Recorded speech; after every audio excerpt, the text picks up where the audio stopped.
Hai, aku Ime. Ada yang baru dari Kompas Pos, Financial Update.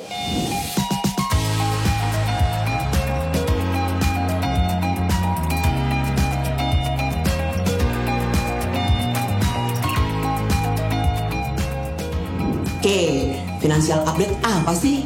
Financial Update itu isinya lebih banyak membahas mengenai apa sih yang lagi terjadi saat ini di Indonesia maupun global ataupun yang berhubungan langsung dengan usaha teman-teman semua. Abis ini kita akan ada bahas mengenai yang lagi ramai isu-isu di belakangan ini. Apa ya?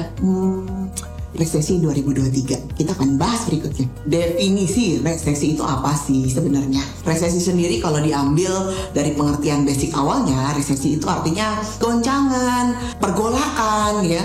Kalau dihubungkan dengan ekonomi sendiri berarti resesi ekonomi, berarti terjadi pergolakan atau perguncangan ekonomi. Tahun 2020 kemarin kita ada loh resesi. COVID-19 ya, COVID-19 kemarin tahun 2020 itu negara mana yang tidak mengalami resesi? Kalau dihubungkan secara ekonomi berarti kalau dalam satu negara laporan ekonominya 2 kali berturut-turut itu minus, dia masuk ke resesi. Sebenarnya yang bikin resesi itu apa sih? Kalau duit di satu negara itu melambat perputarannya. Kalau dia melambat, otomatis pertumbuhan ekonomi juga ikut melambat. Nah, kalau melambat, apa yang harus dilakukan sama negara? Dia harus bisa kuat untuk mensubsidi.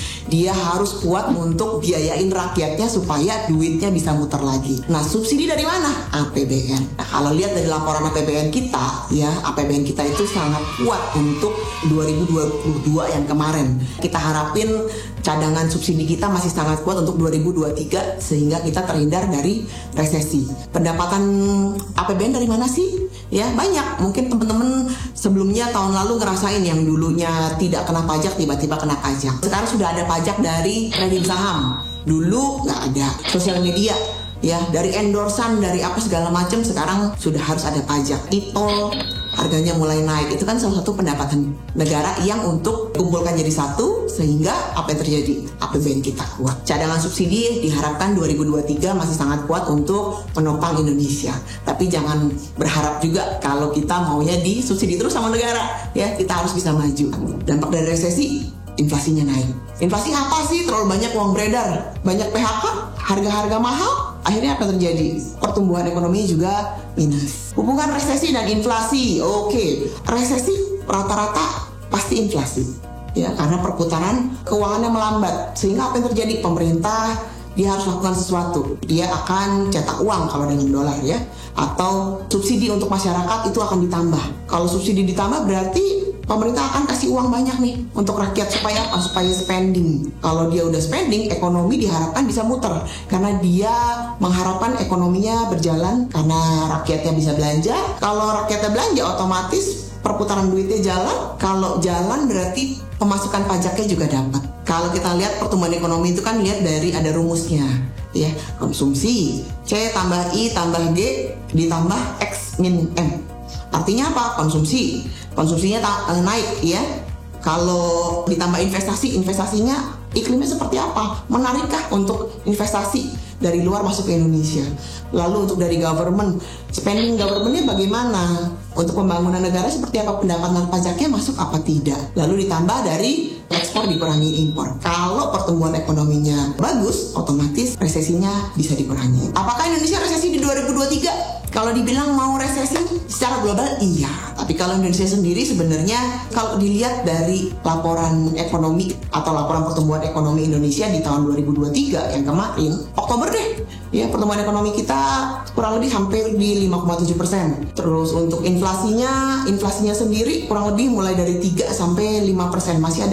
Masih ada positif sedikit ketimbang negara lain yang mengalami minus. Kalau sekarang mungkin ini ada nama baru, namanya reflasi. Kalau teman-teman mungkin baru dengar. Kalau reflasi itu harga-harga barang mahal, tapi pertumbuhan ekonomi juga tinggi. Nah, itu yang kita lagi alamin anomali yang sekarang gitu loh. Efeknya apa sih buat Indonesia kalau ngalamin reflasi? Ya, so-so gitu ya.